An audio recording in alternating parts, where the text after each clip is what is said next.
नमस्कार। आज इस वीडियो में हम उन संकेतों के बारे में जानेंगे जो हमारी किडनी जब उस पर लोड पड़ रहा होता है या फिर वो ठीक से फंक्शन नहीं कर रही होती है तो वो देती है, जिसे हम इग्नोर कर देते हैं या नोटिस ही नहीं करते हैं।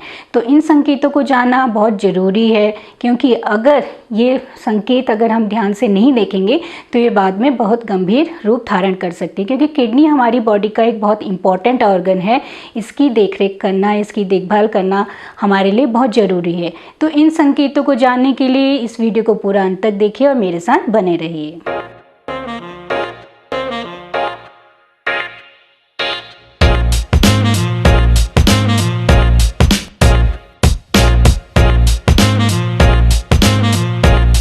नमस्कार, मैं डॉक्टर हिमानी पांडे स्वागत करती हूँ आपका हिमान आयुर्वेदा में। तो उन संकेतों को जानने से पहले हमें उसके फंक्शंस क्या क्या हैं, हमारे जो किडनी है उसके फंक्शंस क्या क्या हैं, हमें ये जानना ज़रूरी है। तो सबसे पहले ये है कि जो हमारा हार्ट ब्लड को पंप करता है, जब वो किडनी में जाता है तो वो उसको फिल्टर करता है। मतलब जो ब्लड में जो टॉक्सिन्स होते हैं उनको बाहर निकालता है, वो यूरिन के थ्रू बाहर निकालता है। तो इस तरह से फिल्टर का भी और एक्सक्रीशन का भी काम करता है। दूसरा है होम्योस्टेसिस, मतलब जो हमारी बॉडी में कैल्शियम, पोटेशियम और सोडियम जैसे आयंस हैं उनके लेवल को मेंटेन करता है। ये हमारी बॉडी के लिए बहुत इंपॉर्टेंट है, क्योंकि हमारी जो हार्ट है उसकी एक्टिविटी को रेगुलेट करते हैं, मसल्स की एक्टिविटी को रेगुलेट करते हैं, तो ये उसको मेंटेन करके रखता है। ये हार्मोन भी प्रोड्यूस करता है, जैसे रेनिन जो ब्लड प्रेशर को कंट्रोल करने में बहुत इंपॉर्टेंट रोल प्ले करता है। उसी तरह से इरिथ्रोपोइटिन को भी ये प्रोड्यूस करता है। इरिथ्रोपोइटिन आरबीसीज को बनाने में हेल्प करते हैं। आरबीसीज हमारे ब्लड में पाए जाने वाले ऐसे सेल्स हैं जो ऑक्सीजन को कैरी करते हैं।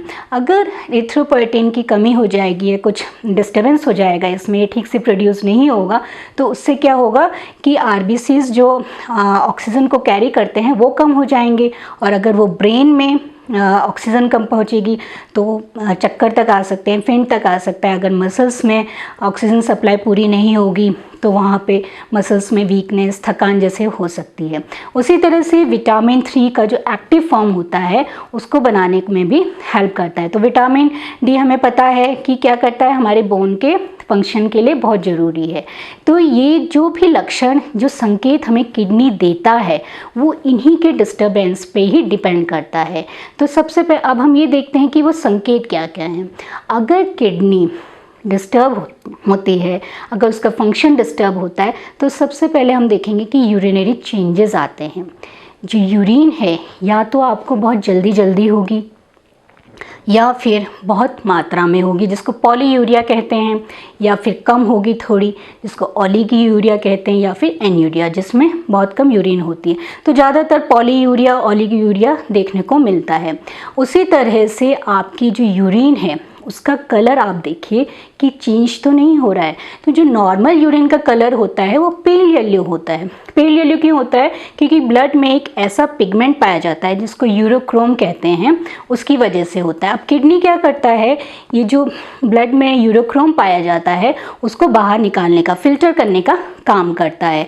तो उस वजह से ये हमारी यूरिन में दिखता है। तो अगर हम जितना पानी पिएंगे ये डाइल्यूट होगा तो वो पेल येलो कलर का होगा, और अगर हम पानी कम पिएंगे तो ये डार्क येलो कलर का होगा। तो देखने वाली बात ये होती है कि आपका यूरिन का कलर कैसा हो रहा है। अगर वो डार्क ब्राउन या डार्क येलो है तो ये देखने वाली बात होती है। कभी कभी डार्क येलो इसलिए भी होता है कि आपने पानी कम पिया है, उसकी वजह से भी आपकी यूरिन का कलर डार्क येलो है। बट आपने पानी ठीक पिया है उसके बाद भी आपका यूरिन का कलर डार्क ब्राउन है या डार्क येलो है, तो ये देखने वाली बात होती है कि किडनी अपना फंक्शन ठीक से नहीं कर रही है। जो टॉक्सिन्स हैं वो यूरिन में बाहर आ रहे हैं, मतलब बाहर आ रहे हैं, और जो सब्सटेंसेस हैं, जो इम्पॉर्टेंट सब्सटेंसेस हैं वो आपकी यूरिन में आ रहे हैं। फिर ये है कि आपका जो यूरिन है वो झागदार तो नहीं है, जो झाग वाला यूरिन तो नहीं आ रहा आपको। कभी कभी ऐसा होता है कि जो ब्लैडर है वो फुल होता है तो हम प्रेशर से यूरिन पास करते हैं तो भी झाग आता है। बट अगर ऐसा कुछ नहीं है, फिर भी आपका थोड़ी सी अमाउंट में यूरिन हो रही है और वो झाग वाली हो रही है, तो ये भी एक सोचने वाला विषय बन जाता है, क्योंकि ठीक से किडनी फंक्शन नहीं कर रहा है। वो साथ में अपने जो प्रोटीन है एक तरह का प्रोटीन होता है एल्ब्यूमिन, वो भी सीक्रेट कर रहा है। तो जब प्रोटीन आपका यूरिन में बाहर आता है तो एयर के साथ जब मिक्स होता है तो वो झागदार यूरिन बनाता है, या फिर लिपिड की वजह से। तो ये तो नहीं हो रहा है। फिर आप देखिए कि रेड आ रहा है यूरिन का कलर। कभी कभी हम कुछ ऐसी चीज़ें खा लेते हैं उसकी वजह से भी रेड आ जाता है, बट अगर ऐसा हमने कुछ नहीं खाया है उसके बाद भी रेड आ रहा है, इसका मतलब जो यूरिन है उसमें आपके आरबीसी सेल्स दिख रहे हैं। किडनी अच्छी तरह से ब्लड को फिल्टर नहीं कर रही है और यूरिन में वो आपका आ रहा है। फिर है आपका कि आपकी जो यूरिन है वो स्मेली तो नहीं है। स्मेल होने की वजह से क्या होता है कि वो इन्फेक्शन का भी कारण हो सकता है, उसमें डायबिटिक भी हो सकता है और अमोनिया भी आपकी यूरिन में मिक्स हो सकता है। तो ये कुछ यूरिनरी चेंजेस आपको देखने को मिलेंगे। वैसे देखा जाता है कि यूटीआई में भी ऐसे सिम्टम्स देखने को मिल सकते हैं, बट अगर ऐसा कुछ आप इसको प्रॉपर इसकी जांच कराएं फिर आपको पता चलेगा कि क्या दिक्कत तो नहीं है। बट अगर ऐसा कुछ दिख रहा है तो आपको अपने चिकित्सक के पास ज़रूर जाना चाहिए। फिर आता है कि वाटर रिटेंशन। हमारा जो पैर है, हमारे जो एंकल है और जो हमारे जो पेरी ऑर्बिटल एरिया होता है, आपके पास का जो एरिया होता है उसमें सूजन आने लग जाती है। तो वहाँ पे सूजन होती है।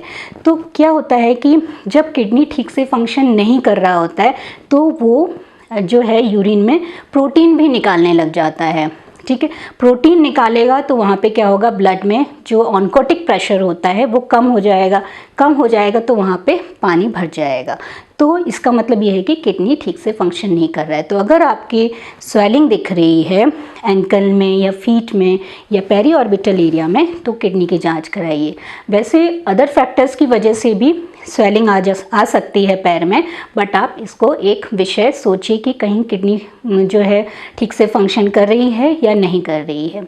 फिर हम ये देखते हैं कि जो हमारे हार्मोन्स किडनी बनाती है वो भी डिस्टर्ब होंगे उस वजह से।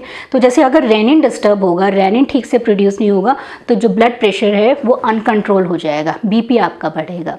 इरिथ्रोपोएटिन जैसे मैंने बताया, अगर वो ठीक से नहीं बनेगा तो एनीमिया, खून की कमी की कंडीशन हो सकती है। तो उसमें क्या होगा, थकान होगी, कमजोरी महसूस होगी। फिर अगर ये है कि विटामिन डी आपका ठीक से नहीं बनेगा तो उसमें क्या होगा कि जो जल्दी जल्दी फ्रैक्चर हो सकता है, बोन में दर्द हो सकता है। तो ऐसे कुछ लक्षण देखने को मिल सकते हैं। फिर ये है कि अगर, क्योंकि हम जैसे मैंने बताया कि जो किडनी है वो जो है ब्लड को फिल्टर करने का काम करती है। अगर किडनी ठीक से फंक्शन नहीं करेगी तो जो हमारे जो टॉक्सिन्स हैं वो हमारे ब्लड में ही रह जाएंगे। तो ब्लड में रह जाएंगे तो उसकी वजह से अगर हमारे ब्रेन में इफ़ेक्ट पड़ता है तो उसको यूरेमिक एन्सेफेलोपैथी कहते हैं। तो उसमें क्या लक्षण आएंगे, जैसे नींद नहीं आएगी, कन्फ्यूज़न क्रिएट होगा, चिड़चिड़ापन रहेगा। अगर वही टॉक्सिन्स हमारी स्किन में इफ़ेक्ट करेंगे तो हमें इचिंग होगी, रैशेज़ होंगे। अगर वही टॉक्सिन्स नर्व्स पे इफ़ेक्ट करेंगी तो पेरिफेरल न्यूरोपैथी जैसे कि हाथ पैरों में झंझनाहट के कंडीशंस आ सकती हैं। फिर ये है कि हम ये भी देखते हैं इसमें कि ठंडा लगता है। हमारा आसपास का वातावरण गर्म है पर उसके बाद भी हमको ठंडा लग रहा है। तो कहीं ना कहीं ये किडनी की इम्प्रॉपर फंक्शन को ही दिखाता है। फिर ये है कि जो आपको है नौजिया आएगी, मतलब जी मिचलाएगा, वॉमिटिंग भी हो सकती है, आपको भूख की कमी भी हो सकती है। भूख की कमी होगी तो उससे क्या होगा कि आपका जो है वेट भी लूज़ हो सकता है। तो ये है। फिर ये है कि आपका जो मुंह का टेस्ट है वो ख़राब होगा। आपको कोई जो आप खाना खाएंगे वो आपको टेस्ट में नहीं आएगा, अजीब सा मेटेलिक टेस्ट आपको आएगा। या फिर आपके मुंह से बदबू आने लग जाएगी। मुंह से बदबू इसलिए आएगी क्योंकि आपके टॉक्सिन्स बॉडी से बाहर निकल ही नहीं रहे हैं, बॉडी में एक्लिमेट हो रहे हैं। तो क्या होगा कि वो वहाँ पे स्मेली भी आपका माउथ करेगा। आप सोचते हैं कि आपको कोई गम्स की दिक्कत नहीं है, माउथ की कोई प्रॉब्लम नहीं है, फिर भी आपको लगेगा कि आपके मुँह से बार बार बदबू आ रही है। तो कहीं ना कहीं ये किडनी के इम्प्रॉपर फंक्शन को ही दिखाता है।